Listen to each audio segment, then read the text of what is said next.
Gloria a Dios. Paz de Cristo, queridos hermanos, Dios los bendiga. Saluda al que tenés al lado y decirle bienvenido a la casa del Señor.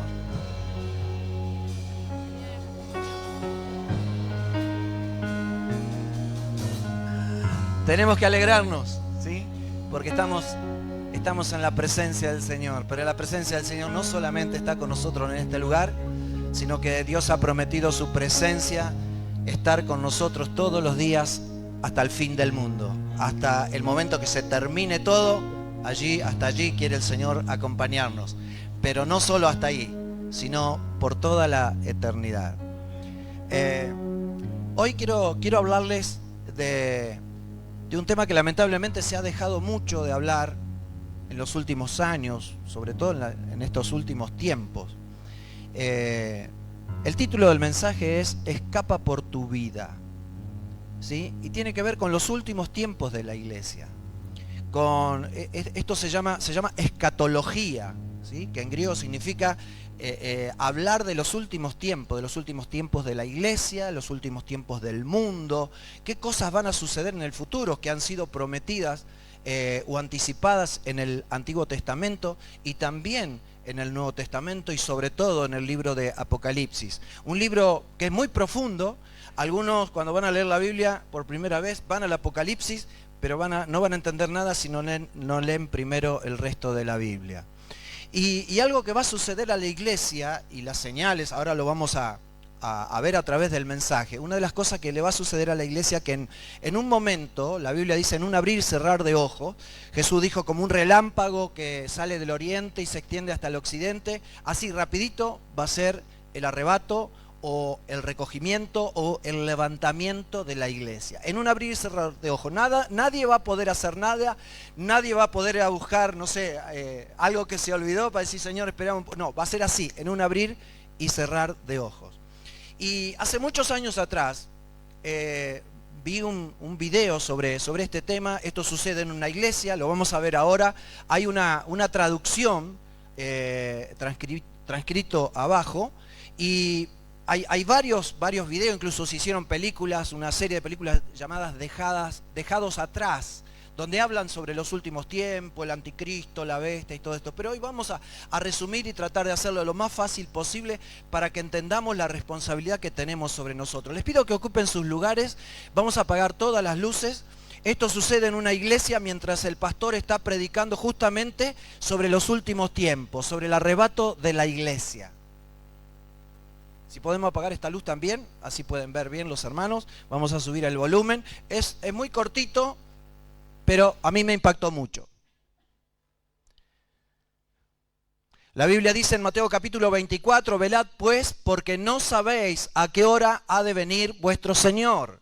Quiero que sepan ustedes, la iglesia, que Jesucristo podría venir este mes, o podría venir la próxima semana, o incluso podría venir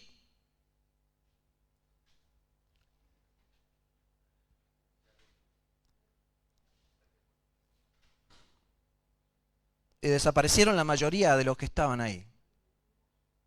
Gracias a Dios desapareció el pastor.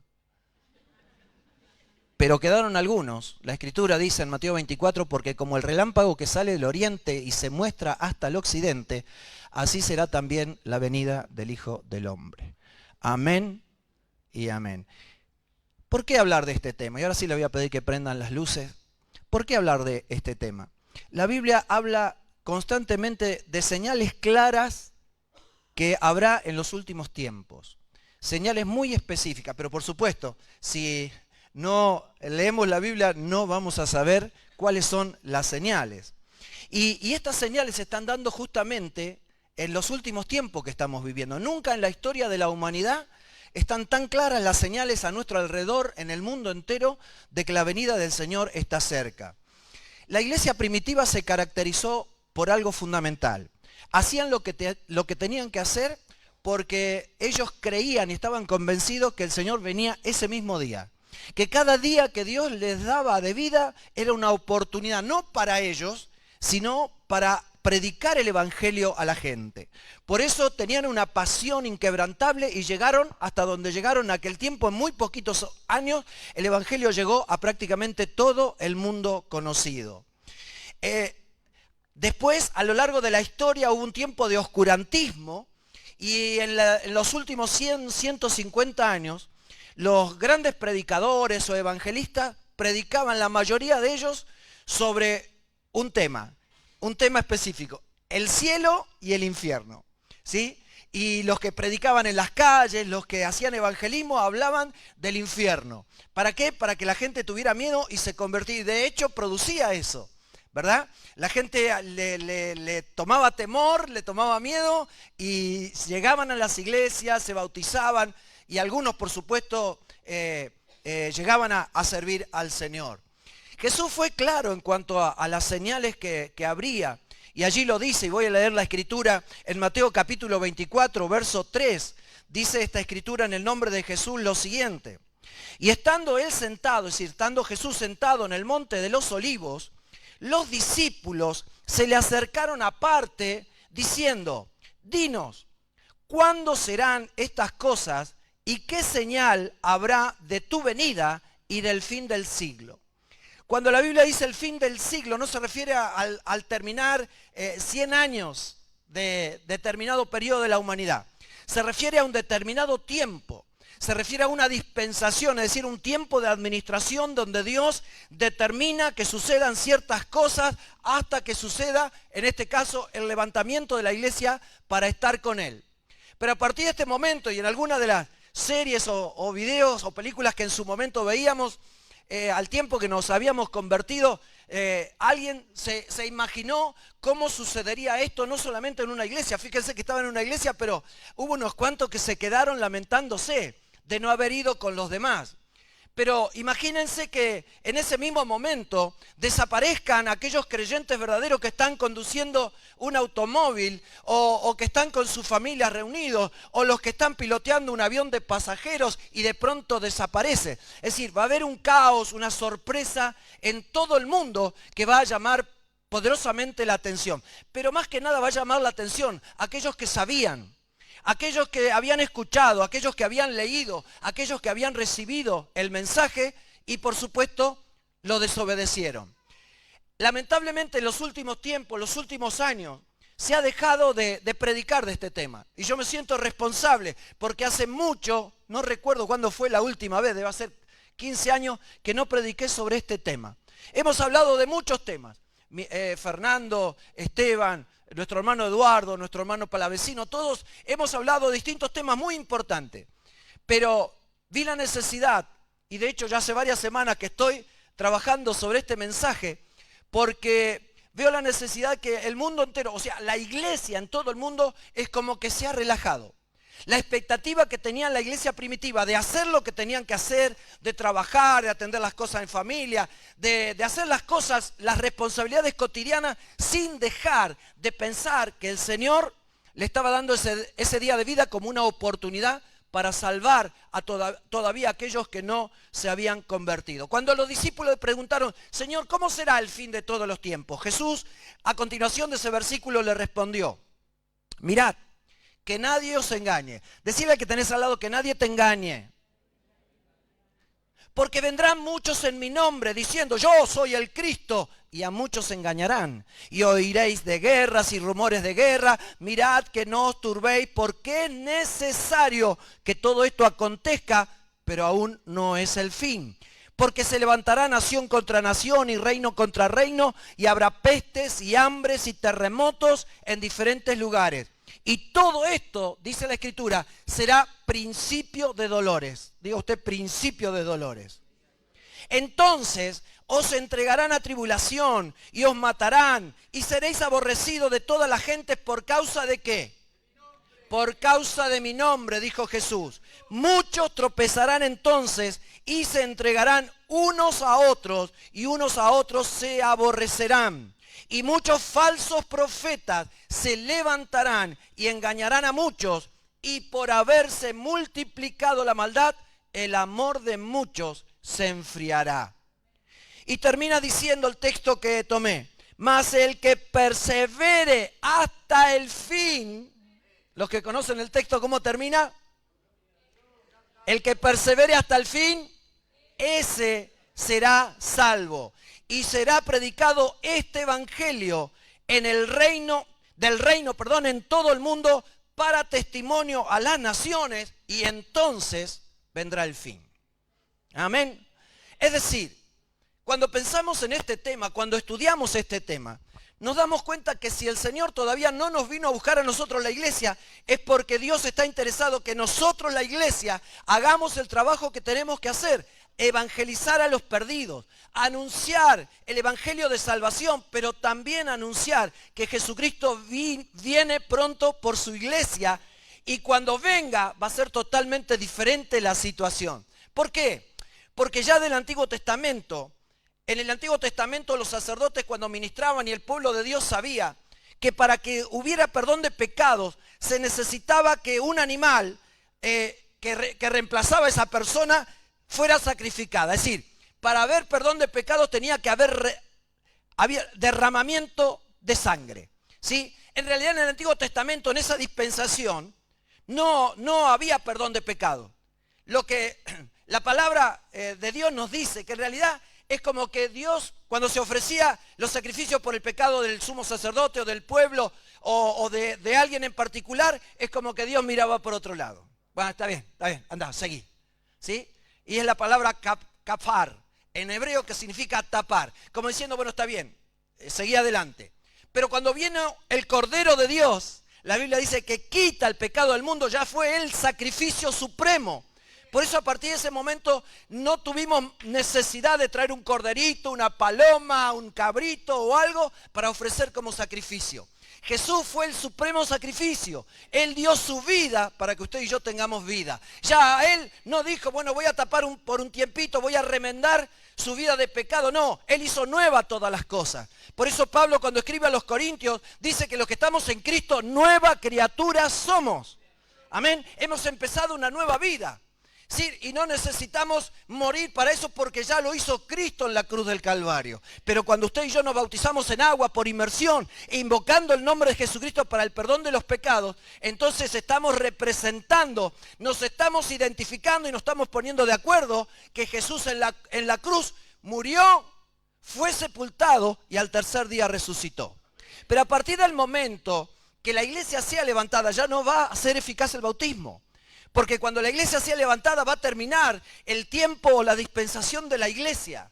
Es decir, ya va a ser inefectivo el bautismo. Y la Biblia nos dice claramente que a partir de ese momento, para salvación dijimos que era necesario el derramamiento de sangre, para que alguien en ese momento, a partir del arrebatamiento, levantamiento de la iglesia, alguien pudiera ser salvo, va a ser ofreciendo su propia sangre. Es decir, va a ser perseguido hasta la muerte. Algunos van a negar a Jesucristo, a pesar de todo el levantamiento de la iglesia, y todos van a negar a Jesús, pero los que no lo nieguen, le van a decir, negá o te matamos, negá al Señor o te matamos. No lo voy a negar, y lo van a matar. Ese derramamiento de sangre va a servir para poder perdonar los pecados. Por eso no necesitamos usted y yo llegar a ese tiempo, quedarnos dormidos o relajados, sino esperar en este tiempo la oportunidad de bautizarnos en agua por inmersión y en el nombre de Jesucristo para el perdón de los pecados. Amén, porque ahora tenemos un Cordero que fue el propiciatorio, el que se hizo propicio a nosotros. Cuando hablamos de la primera venida, cuando la Biblia menciona la primera venida, se refiere a la primera vez que Jesucristo vino al mundo, que en ese plan de 3 años y medio entrenó a sus apóstoles, entrenó a sus discípulos, pero más que nada Él vino para entregar su vida en la cruz del Calvario. Pero después la Biblia nos habla de su segunda venida, y esto es lo que quiero recalcar. Jesús ya vino, pero ahora va a venir otra vez, pero de una manera diferente. En primer lugar va a venir para levantar a su iglesia, como dijimos, pero también, como está dividido en parte, y lo estoy tratando de resumir, Jesucristo va a venir también para establecer su reino sobre la tierra, pero eso tiene que transcurrir determinado tiempo. Ahora bien, algunos le dicen, mirá, encontraron un microbio vivo en Júpiter o en Marte. ¡Oh, qué bueno! Y ya le están hablando a todas las personas. ¿Vos sabés que encontraron vida en Marte, en Júpiter, en Saturno o en el planeta HX14? Se lo acuerdan de memoria. Y lo creen. Y cuando uno les habla de las profecías, de las escrituras, y no sé, pero eso era para antes, eso no va a pasar. Miren, hermanos, 150 capítulos en la Biblia hablan sobre los últimos tiempos. Hablan sobre la venida de Jesús, hablan del reino de Dios sobre la tierra. Y un 26% de estos 150 capítulos abarca toda la Biblia. 33% de las profecías, es decir, una tercera parte de las profecías están centradas en la segunda venida de Jesucristo. De 650 profecías, la mitad, 330 hablan de Cristo y 225, casi todas esas, casi las 330, hablan específicamente sobre la segunda venida. Por cada mención que se hace de su primera venida, es decir, cuando vino para salvar al mundo, 8 veces también menciona la segunda. Más de 50 veces en el Nuevo Testamento llama a estar listo para la segunda venida. El apóstol Pablo en el Nuevo Testamento escribió la mayoría de las cartas del Nuevo Testamento. Pablo menciona 13 veces el tema del bautismo, pero menciona 50 veces el tema de la segunda venida. El bautismo es importante, lo menciona Pablo 13 veces. Pero el tema de la segunda venida, de que tenemos que estar preparados, de que aquel que ha de venir vendrá, lo menciona 50 veces. Jesús dijo en Mateo 24, por tanto cuando vean en el lugar santo la abominación desoladora de la que habló el profeta Daniel, y dice entre paréntesis la escritura, el que le entienda. Y aquí tenemos un problema. Porque en los últimos años, lo hemos dicho repetidas veces, y estamos haciendo un desafío a todos ustedes, a los que nos están viendo a través de internet, a que se vuelvan a la Biblia. Porque si no leemos la Biblia vamos a fracasar. Vamos a fracasar en nuestra vida espiritual, vamos a fracasar en nuestra relación en el matrimonio, en la crianza de nuestros hijos, porque es la Biblia, la palabra de Dios, la que nos enseña los valores y los principios que usted y yo necesitamos para vivir una vida feliz, una vida de éxito, una vida completa, porque dice la Biblia que en Cristo Jesús estamos completos. No dice que no vamos a tener problemas, sí, lo dice. Dice que vamos a ser perseguidos por causa de su nombre, que nos vamos a enfermar, pero Cristo nos va a dar la fuerza para seguir adelante. Amén. Y Daniel habló mucho del fin de los tiempos. Alguno tal vez habrá oído en algún momento hablar de las 70 semanas de Daniel. Un periodo que se ha cumplido, pero así día a día. Porque dice Daniel, desde el momento que se firme el decreto del rey Ciro de la liberación de los que estaban deportados de su país, a partir de ese momento van a suceder tantos días hasta que le sea quitada la vida al Mesías, es decir, a Jesús. ¿Y saben qué? Sucedió exactamente con la cantidad de días que la Biblia nos dice. No voy a entrar en detalle de esto, pero es tremendo, hermanos, el cumplimiento de las Escrituras. Y Daniel habló acerca de las 70 semanas, y en las 69 semanas, que es lo que estamos viviendo, está por terminar el periodo de las 69 semanas cuando el Señor venga a levantar a su iglesia, y después va a venir la última semana, la semana 70, que es un periodo de 7 años, donde va a venir el anticristo, donde va a haber un convenio mundial para tener un solo ministro o presidente mundial, donde va a haber un sacerdote, entre comillas, mundial, donde van a hacer pacto con Israel para reedificar el templo en Jerusalén, y el pueblo judío va a estar súper feliz porque van a nuevamente al templo a sacrificar animales. De hecho, hermanos, si ustedes buscan en internet, Israel ya tiene preparado los animales para el sacrificio, tiene preparado a los levitas que van a estar sacrificando, tienen todo preparado porque están esperando ese día. Pero Jesús dijo, cuando digan paz y seguridad, entonces vendrá destrucción repentina. ¿Por qué? Porque a la mitad de esa última semana, a los 3 años y medio, la abominación desoladora que habla la Biblia, el anticristo, se va a sentar, va a quitar todo lo que Israel estaba sacrificando allí en el templo, que va a ser edificado una vez más, se va a sentar y va a ser demandado por toda la autoridad, va a demandar que toda la humanidad lo adore a él. Y ahí viene el gran conflicto, pero no voy a entrar en eso. Quiero seguir con situaciones que vivió la iglesia primitiva y que muchas veces nos pasan a nosotros en este tiempo. Jesús dijo, entonces cuando sucedan estas cosas, huyan a los montes. El que esté en la azotea no descienda para tomar algo de su casa. El que esté en el campo no vuelva atrás para tomar su capa. El verso 21 dice, porque habrá entonces gran tribulación, cual nunca la ha habido desde el principio del mundo hasta ahora, ni la habrá. Y si aquellos días no fuesen acortados, nadie sería salvo. Mas por causa de los escogidos, aquellos días serán acortados. Es decir, va a haber una gran persecución, cataclismos.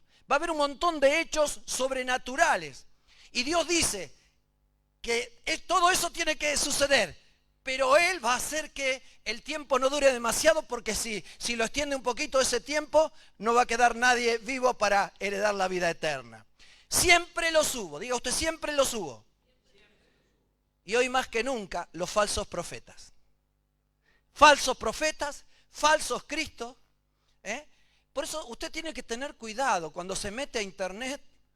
Y hay un video que le dice que hubo alguien que se fue al infierno y estuvo viendo lo que sucedió en el infierno y ahora viene para contarlo. Cuando un falso profeta le dice tal y cual, oh, mira qué interesante. Hermano, lea la Biblia. La mayoría de ellos son falsos porque no predican la verdad de la palabra de Dios. Y Jesús dijo, la palabra de Dios, sí, la verdad nos va a hacer libre. ¿Cuál verdad? La verdad de Dios, la que Dios dice aquí en su palabra. No es lo que dice el pastor Alberto Ares, no es lo que dice fulano de tal. Es lo que Dios dijo en su palabra y lo tiene aquí en estos 66 libros. Entonces, si les digo algo, vayan ustedes a la Biblia para ver si es así. A través de internet, a través de YouTube, nuestros hermanos del ministerio de audiovisual de nuestra iglesia lo dejan todo grabado, lo ponen en el grupo de la iglesia para que ustedes lo puedan volver a escuchar, volver a leer los versículos, ampliar sobre el tema. Nunca antes tuvimos la tecnología a nuestra disposición para aprender más de Dios y de las cosas de Dios. Sin embargo, ¿qué usamos? TikTok. Ahí estamos con TikTok, ahí estamos con Instagram, poniéndonos Invertimos tiempo en cosas que no son prioritarias. Invertimos tiempo en cosas vanas, en cosas superficiales, que no nos ayudan, cuando en algunos casos hay serios problemas en su vida personal, en su vida matrimonial, y tienen que ir urgente corriendo a los pies de Cristo para solucionar esos problemas. A veces hay adicciones, la droga, el tabaco, el alcohol, que son desesperantes, no solo para el que lo hace, sino para toda la familia. Pero están sacando fotos de acá, fotos de allá, a ver lo que dijo fulano. No, volvamos a la Biblia, volvamos al autor de las Escrituras, volvamos al Todopoderoso, aquel que hizo los cielos y la tierra y que también tiene poder para darnos una nueva vida. Alabado sea el Señor. Jesús fue claro, los hubo siempre, hermano, los falsos profetas, siempre, y lo va a haber, y sobre todo en estos últimos tiempo, con la facilidad de internet, de en cualquier momento en nuestro celular poder ver un video o alguien que nos reenvía. Ah, mira qué interesante. Sí, muy interesante, pero no es bíblico. Entonces, ¿cómo vamos a saber si es de Dios o no es de Dios? Si es bíblico o no es bíblico, si no conocemos lo que Dios dice en su palabra. Jesús dijo, si les dijeren, mirad, está en el desierto, no salgan. O mirad, están los aposentos, no lo creáis. Porque como el relámpago que sale del oriente y se muestra hasta el occidente, así será también la venida del Hijo del Hombre. Si yo les digo, hermanos, vamos a sacarle foto a un relámpago. Qué difícil que, ¿no? Salvo que haya muchos, ¿no? Pero bueno, prepárense. Y de pronto el relámpago se dio y no nos dio tiempo ni siquiera a preparar la cámara. Bueno, así va a ser la venida del Hijo del Hombre. Si cuando venga Cristo por su iglesia, no por lo que llevan una Biblia en la mano, no por lo que están en el templo o los que hablan de Dios, por su iglesia, aquellos que han sido lavados y comprados por la sangre preciosa de Jesús. ¿Cuándo será esto? Los testigos de Jehová que mencionó hoy, pues son una secta, no son evangélicos. La secta de Jehová, los testigos de Jehová, perdón, por allí por el año 1878, cuando venía el cometa Halley, decían, es esta la fecha que viene el Señor por la iglesia. Bueno, como no sucedió nada, lo corrieron cuando apareció en el 1914 la Primera Guerra Mundial, ahí dijeron, este es el fin del mundo. No pasó nada. Vino y así, van corriendo la fecha, acomodando las fechas a su antojo según su doctrina. Por eso la importancia de que usted y yo dominemos las Escrituras. No digo saberla de memoria, pero por lo menos tomarse el tiempo para leer, para conocer la historia sagrada y las promesas que Dios tiene para nuestras vidas. Alabado sea el Señor. Entonces, en aquel tiempo, como hoy también, había falsos profetas, ¿sí? Jesús dijo que dice, hablando del tiempo, en Marcos 13, ¿cuándo será? Nadie lo sabe. ¿Vieron que cada 2 por 3 aparece? No, en julio, el 13 de julio, a las 13 horas, va a venir el Señor por su iglesia. Mentira. Porque la Biblia una y otra vez nos dice que no, nadie sabe. Ni Jesús, como Hijo de Dios, lo sabe. En Marcos capítulo 13 dice, pero de aquel día y de la hora nadie sabe, ni aun los ángeles que están en el cielo, ni el Hijo, sino el Padre. Mirad, velad y orad, porque no sabéis cuándo será el tiempo. Como dijimos, vendrá de sorpresa. Diga usted, vendrá por sorpresa. Y decirle por favor al que tenés al lado que no te sorprenda. La palabra velar significa estar atento. Velar significa estar despierto, con los ojos bien grandes, mirando las circunstancias y todo lo que está sucediendo alrededor. Cuando Pablo dice que el Señor vendrá, en una de las tantas veces que lo menciona, allí en 1 Tesalonicenses capítulo 5 dice que el Señor vendrá como ladrón en la noche. Sí, diga usted, como ladrón en la noche. Imagínese usted que a las 2 de la mañana le tocan el timbre.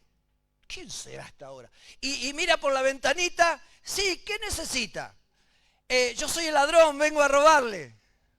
¿Qué le parece a usted? ¿Así hacen los ladrones? No, ¿verdad? Los ladrones tienen esta característica. Un ladrón no anuncia su venida. No te va a tocar el timbre. Jesús no te va a decir, mira, prepárate porque dentro de una hora vengo por vos. No va a dar tiempo. Va a ser un abrir y cerrar de ojos. ¿Para qué viene el ladrón? ¿Qué es lo que hace el ladrón cuando entra a una casa? ¿Qué se roba? Lo que no sirve. Lo que está oxidado.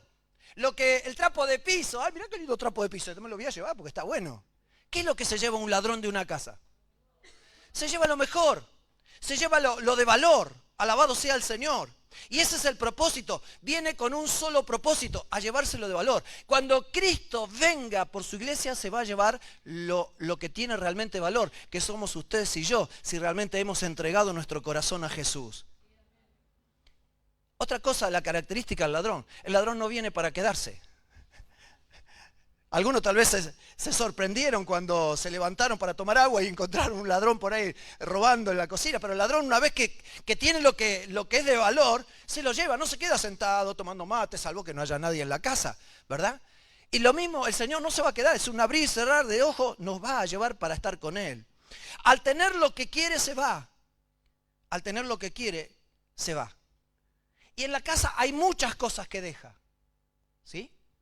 Pero para Él no son de valor, se lleva solamente lo que es de valor. De la misma manera, cuando el Señor venga y se lleve a la iglesia, van a quedar muchísimos en este mundo, pero van a quedar llorando, quebrantados, por no haberse preparado, por no haberse atendido al mensaje o a la invitación cuando se les hizo en su momento. Cuando venga Jesús, mucha gente lamentablemente se va a quedar. En Mateo 24 dice, como en los días del diluvio. ¿Qué pasó en los días del diluvio? Mientras Noé construyó el arca, anunciaba, miren que se va a venir un diluvio. ¡Ah! Dejate de bromar, ¿qué se va a venir? Mirá, acá no pasa nada. Y esa es la generación que estamos viendo, no pasa nada. Una total falta de irresponsabilidad. Somos irresponsables en nuestros matrimonios, somos irresponsables en el cuidado de nuestros hijos, somos irresponsables en el cuidado de nuestro futuro.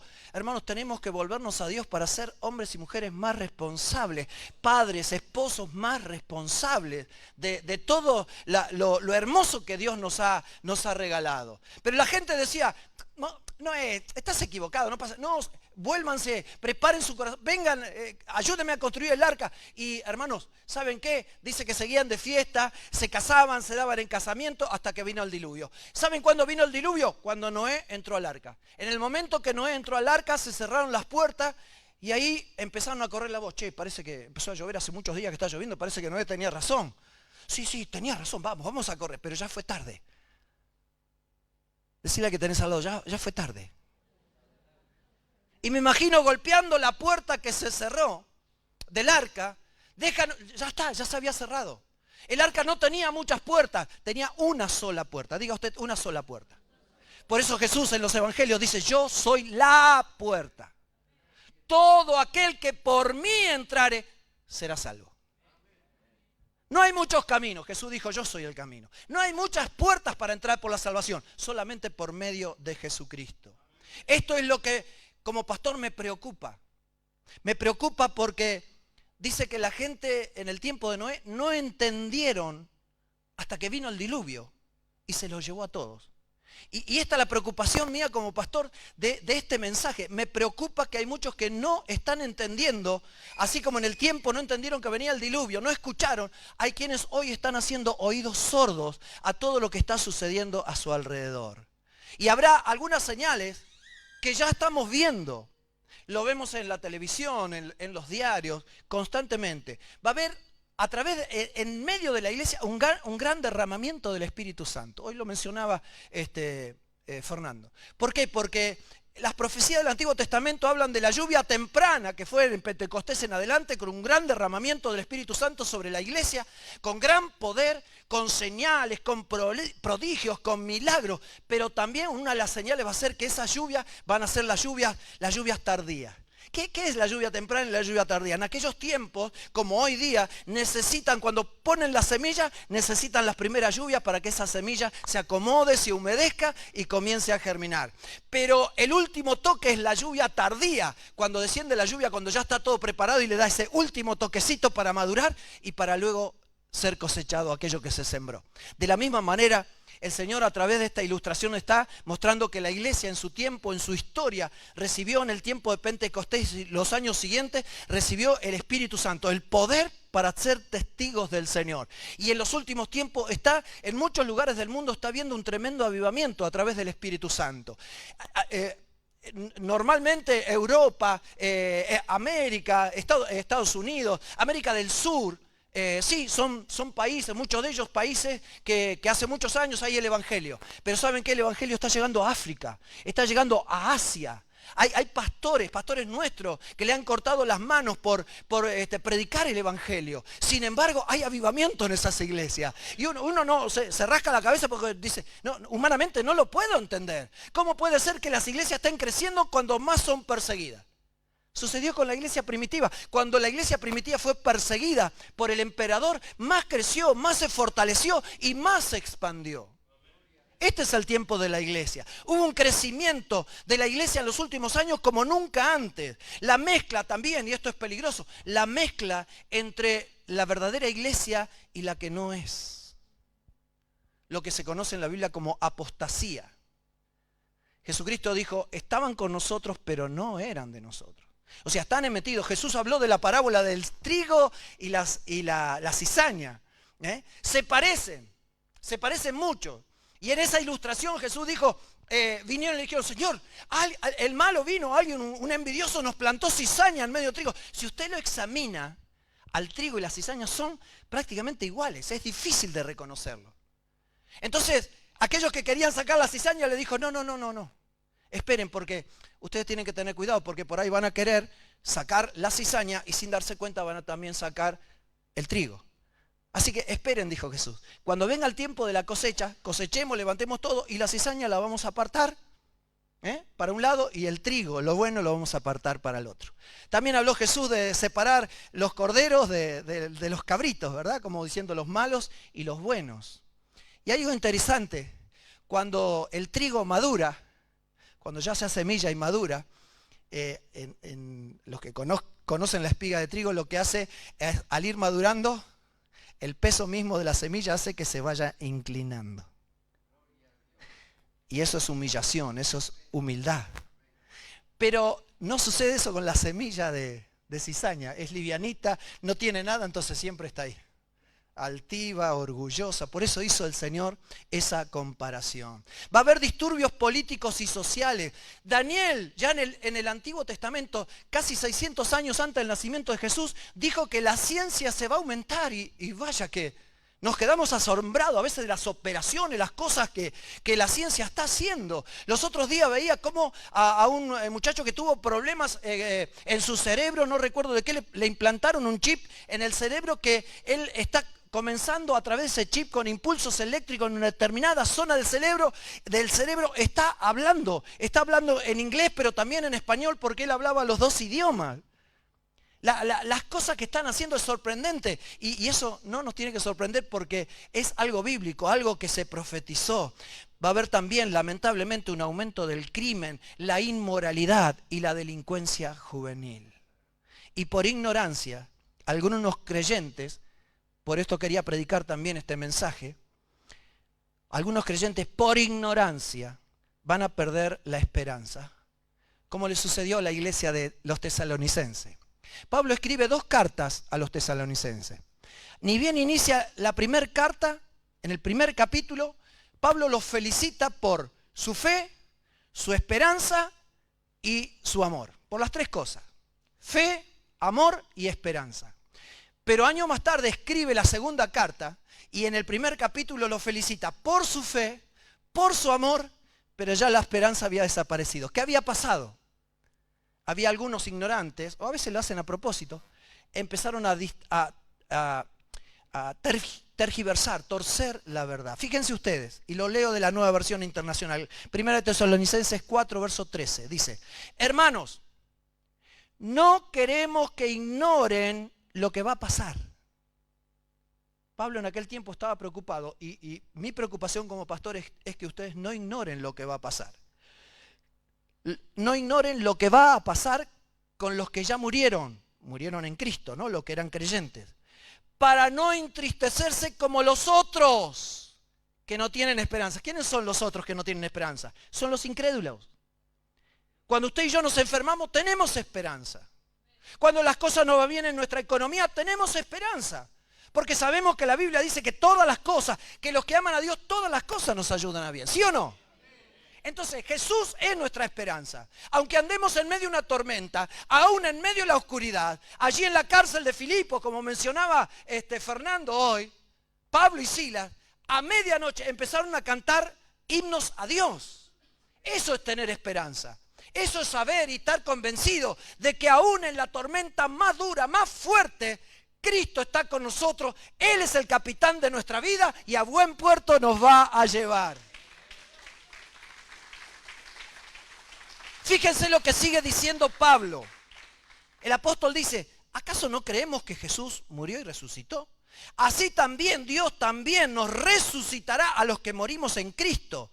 Los que estemos vivos en ese momento hasta la venida del Señor, no nos adelantaremos a los que ya murieron. El Señor mismo descenderá del cielo con voz de mando y trompeta de Dios, y los muertos en Cristo resucitarán primero. Luego, los que estemos vivos seremos arrebatados juntamente con ellos para encontrarnos con el Señor en los aires, y así estaremos, diga usted, así estaremos. Y así estaremos con el Señor para siempre. Por lo tanto, fíjese qué importante, por lo tanto, anímense unos a otros con estas palabras. En Tesalónica, en la congregación de Tesalónica, empezaron ahí a rumorear que no, que ya el Señor había venido, que ya se había levantado a la iglesia, los que habían muerto en Cristo, y nosotros ¿qué hacemos acá? Pablo les escribe, tranquilos muchachos, que cuando el Señor venga a buscar a su iglesia, lo primero que va a hacer, en eso que es un relámpago instantáneo, va a levantar a los creyentes que ya están muertos. Digo, una vez más, a los creyentes que ya están muertos. Los va a levantar, ese cuerpo muerto que ya no existe. Por eso no se preocupe si cuando usted muera lo van a quemar. No, yo no quiero que me quemen, que me cremen esto, lo otro. Y me preguntaron, ¿y qué sucede con los que murieron en un barco en alta mar y que no, sus restos, hermanos? Dios tiene el poder para transformar esa vida, esa muerte en vida. Aquellos que son creyentes y que han muerto en el Señor, en un abrir y cerrar de ojos, se van a levantar del lugar, de las tumbas, donde sea, ¿sí? Y en ese mismo momento, esto va a ser como un relámpago, en ese momento, Pablo dice, los que estemos vivos en ese momento, primero van a resucitar los que durmieron en Cristo, es decir, los creyentes que ya están muertos. Y luego nosotros, los que estemos vivos, y juntamente dice, vamos a ser transformados. Diga usted, transformados. ¿Por qué? Porque nuestro cuerpo, así como está, no puede entrar a la gloria de Dios, no puede entrar al cielo, a la vida eterna. Este cuerpo corruptible necesita ser transformado, como Jesús lo hizo cuando resucitó. Fíjese que cuando Jesús, después de resucitar por 40 días, dice la Escritura, se presentó a más de 500 hermanos.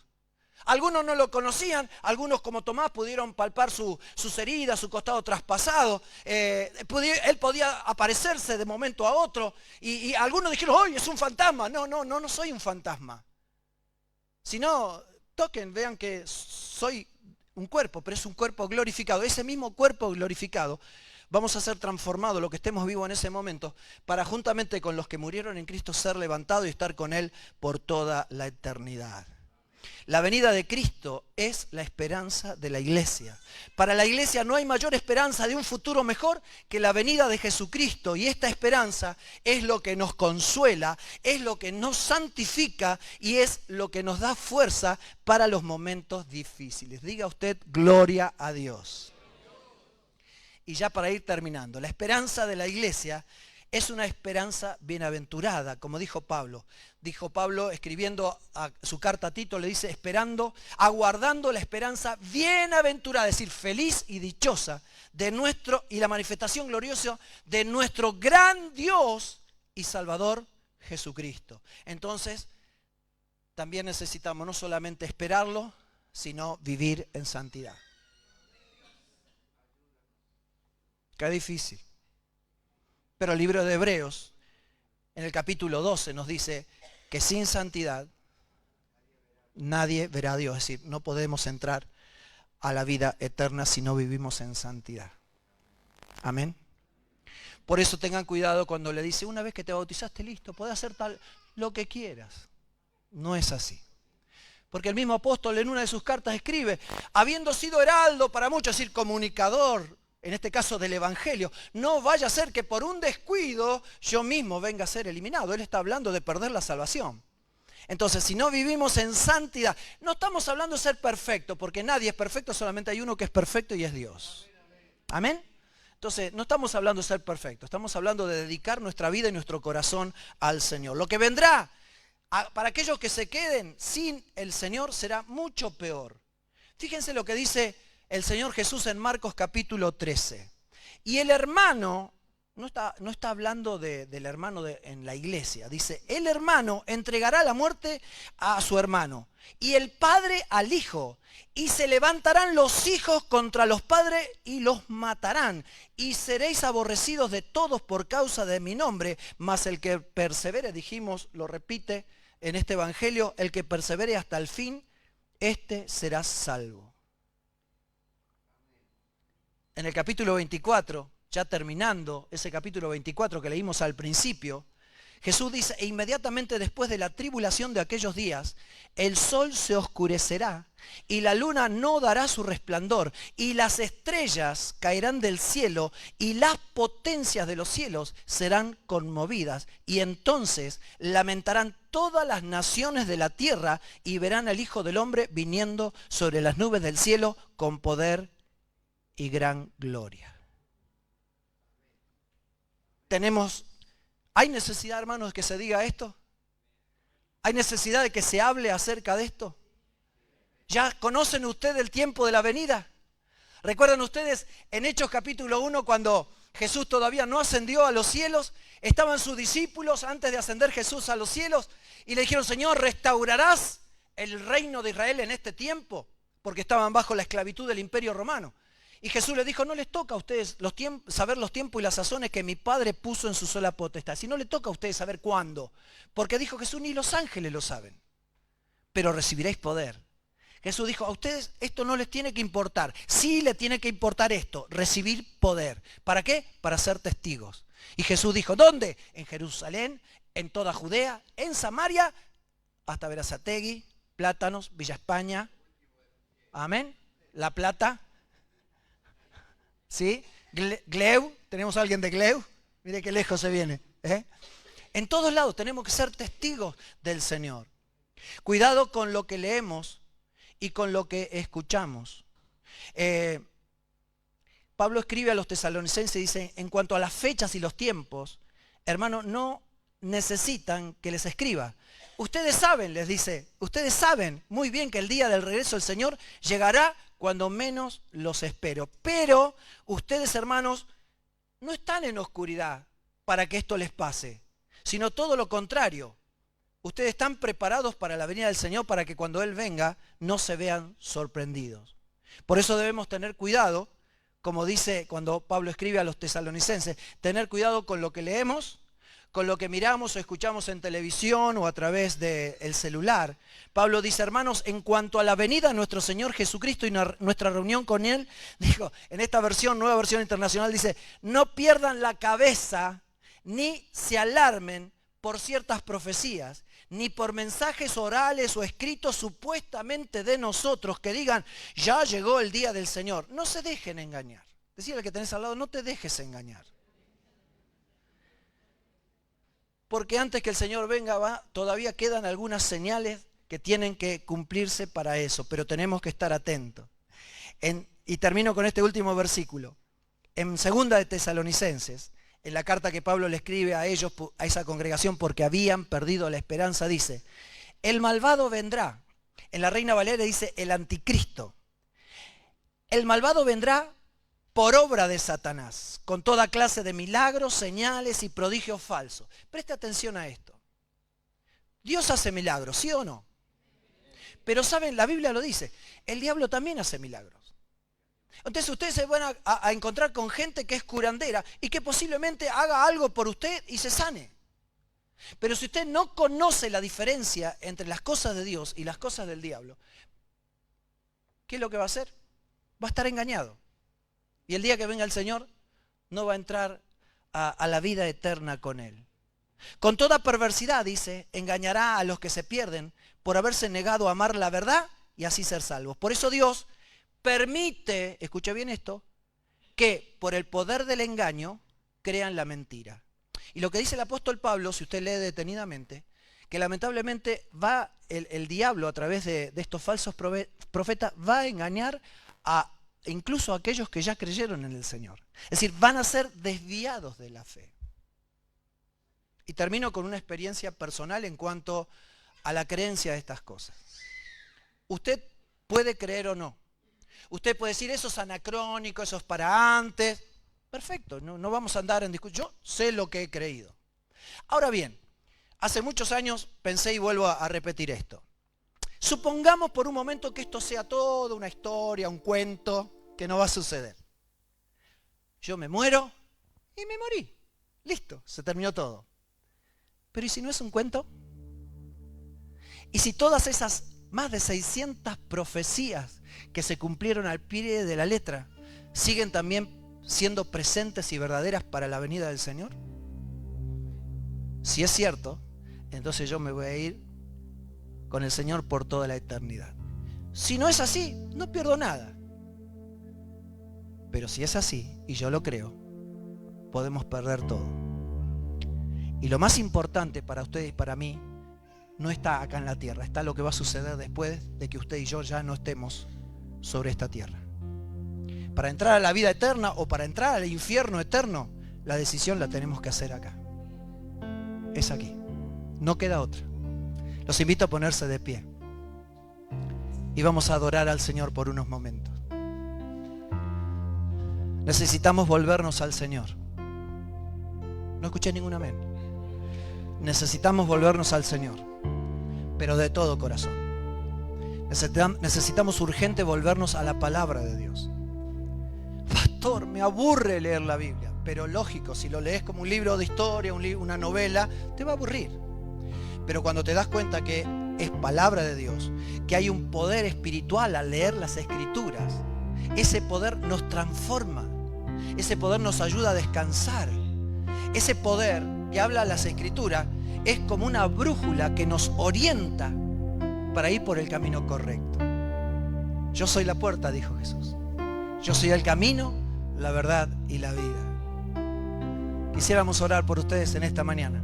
No solamente si hay por una necesidad, quisiéramos orar para que Dios les dé la fuerza para orar y estar atento a todo lo que está sucediendo.